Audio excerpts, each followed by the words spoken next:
مساء الخير أو صباح الخير.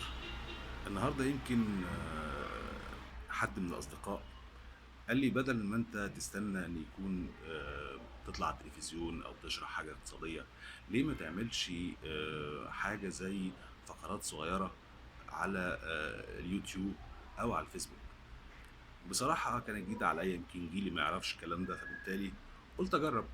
كان موضوعنا النهارده في الحوار هو موضوع الطروحات الحكومية، أو إن الحكومة هتنزّل شركات للقطاع العام أو تملك فيها حصص في البورصة، يتم عمل اكتتاب عليه.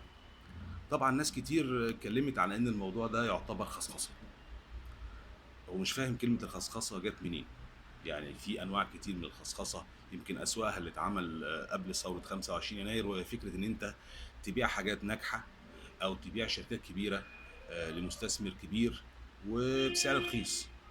طبعًا في الموضوع ده بالتحديد كان في أخطاء واضحة، لكن دلوقتي اللي عاوزة تعمله الحكومة إنها توسّع قاعدة الملكية، يعني تخلّي أكبر عدد من الناس معاها أسهم الشركات.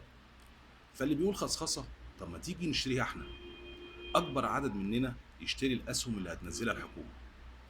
كتير مننا بيقول إن الشركات دي ناجحة، يعني مثلًا لو نزّل لك بنك مصر والّا المصرف المتحد والّا شركة إنبي بتاع البترول وهي بتكسب، هتخسر إيه؟ هتخسر إيه إن أنت اشتريت؟ أنت مش هتشتري بأرقام كبيرة، مش لازم تبقى معاك 100,000 والّا 200,000 والّا 300,000 والّا 50 والّا 10 والّا حتى 20 والّا 5. أنت محتاج في الكلام ده إن يبقى عندك مدخرات صغيرة، المدخرات اللي إحنا ما بناخدش بالنا منها، وبنقول إن إحنا معناش أصلًا مدخرات ما بنعرفش ندخر. لا، ده سهل جدًا، سهل جدًا إن أنت تعمل مخد م يعني تعمل مدخرات بسيطة، سواء من خلال أنت نفسك أو من خلال عيلتك أو من خلال عيالك أو من خلال أطفالك.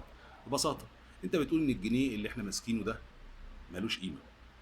طيب، لو جبنا حصالة صغيرة أو علبة صغيرة أو برطمان صغير أو حتى كيس صغير وحطينا فيه كل يوم جنيه، بعد شهر هيبقى عندنا 30 مليون، عندنا 30 جنيه. وبالتالي لو إحنا قلنا إن إحنا هنعمل شركة مصغرة من مليون مواطن معاهم الجنيه ده، هيبقى معانا 30 مليون جنيه، ودي شركة محترمة ممكن تعمل أي حاجة.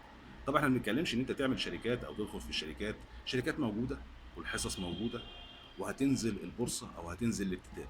كل اللي عليك إن أنت من دلوقتي مثلا ممكن تحط جنيه كل يوم على جنب في أي حصالة. ده هيخلي في الآخر الشهر معاك 30 جنيه. طبعا أنت شايفهم لا قيمة لهم، لكن ممكن يبقى ليهم قيمة في المستقبل. إزاي؟ 30 جنيه مش هيفرقوا معاك، والجنيه أصلا مش فارق معاك، فبالتالي أنت هتاخد الجنيه ده وترميه على جنب، أو ال 30 جنيه دول بتوع الشهر ترميهم على جنب. سهل قوي إن أنت تتعود وتعود أولادك وتعود إخواتك وتعود عيلتك كلها إن أنت تحط الجنيه ده في حصالة. ممكن تستخدم منه جزء لما تعوز فكة طبعا للصرف، لكن برضه ممكن تلاقي نفسك بتحط 2 جنيه و3 جنيه لان هم الفكه اللي معاك، فبالتالي هيفضل منهم فلوس تستثمر مره واثنين وثلاثه. الكلام ده لو عملته بشكل دوري هتلاقي نفسك المدخرات الصغيره اللي انت عمرك ما كنت هتوديها للبنك ولا عمرك هتحوشها، بل هتصرفها كده كده، هتلاقي نفسك بتعمل لنفسك مدخرات. طب الاسهم دي هتعمل لي حاجه؟ اه. مش الشركات بتكسب؟ لما تكسب هتوزع ارباح عليك زي ما هتوزع على اصحاب راس المال زي الحكومه او الشركات اللي ماسكه الشركات دي. طب انا هتفرق معايا بعد كده؟ اه هتفرق. جاي لك ربح من لا شيء، من زي ما بيقولوا في الاقتصاد كده كده طاقه معطله. هتقولوا ده يفرق في حاجه؟ اه يفرق في حاجه. الحكومه في الاول وفي الاخر عايزه ايرادات، والايرادات بتيجي من الضرايب، والضرايب هتيجي لما الشركات تكسب. يبقى انت دلوقتي ساعدت في الاقتصاد، انت حطيت ايدك في الاقتصاد. طب انا استفدت ايه كواحد هيعمل الكلام ده او هيكتتب في الشركات في البورصه؟ انت اشتريت السهم، السهم ده ممكن يكسب في حالتين. واحد، المكسب العادي ان الشركه اعمالها تكسب في اخر السنه، فبالتالي توزع ارباح، فانت دلوقتي هيتوزع عليك ارباح. ربح انت مش عارف هو جاي منين ومش عامل حساب. وممكن تستخدمه في اكتر من حاجه.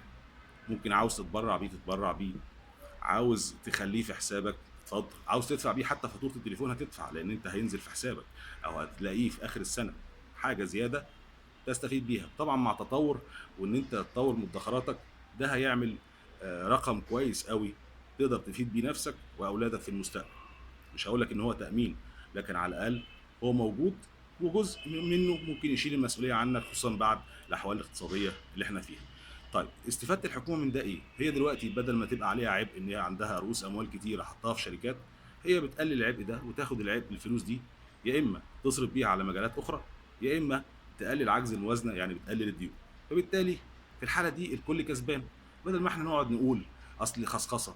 الشركات في الأساس بتبقى خاصة، الشركة العامة مش هتبقى موجودة بعد كده. دلوقتي الشركة العامة اللي بتعملها الحكومة مش هتحصل بشكل كبير، لازم هيدور على مستثمر واثنين وثلاثة. يبقى الأساس هو التمويل، يعني المدخرات الصغيرة ليها قيمة مش ملهاش قيمة. ده أول موضوع هنتكلم فيه النهاردة كفكرة ببدأ بيها أول الحلقات دي، ولو لقيت فيه إقبال والناس فعلا عاوزة نتكلم في أي موضوع اقتصادي هندور عليه ونحاول نشرحه.